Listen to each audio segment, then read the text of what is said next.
Hey guys, Professor Pat with Rec Success with another segment of entrepreneurial money mastery. And I talk a lot about having an emergency reserve fund.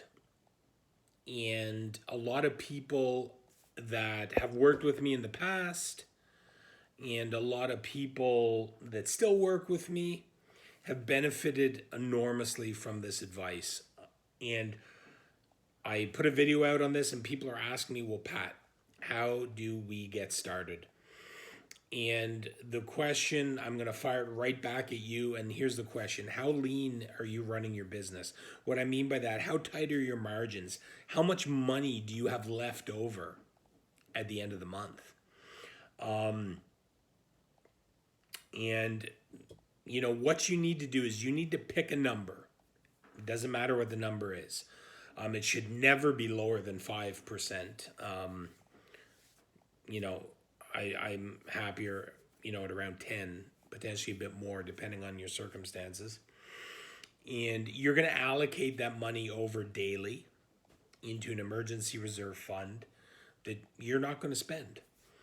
And people are like, well, when can I spend it?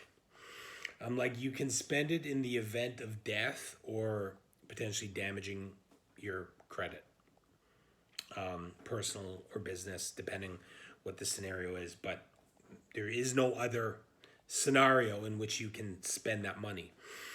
And believe it or not, most people are unable to do that. They're just not capable of doing it for one reason or another, whatever that may be. I don't know why. They simply cannot do it. And that is a huge problem.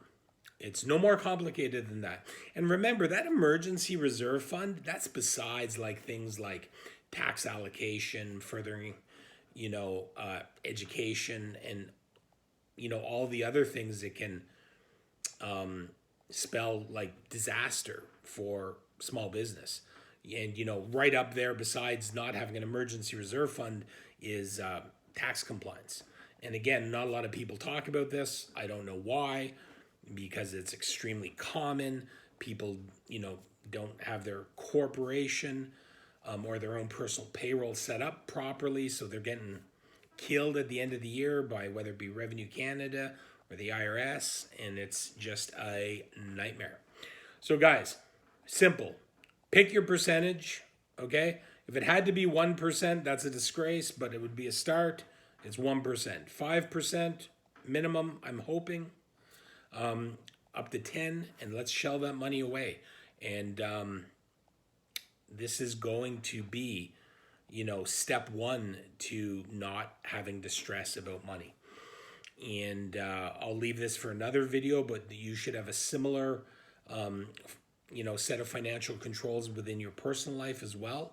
But that'll be another video one day. And I hope you guys got something out of this. And if not, leave feedback, good, bad, or ugly. I'd love to hear from you. If you want to book a personal coaching call, let me know. Or you can ask any questions in my Facebook group, and I will address them in due course. Thank you so much, guys.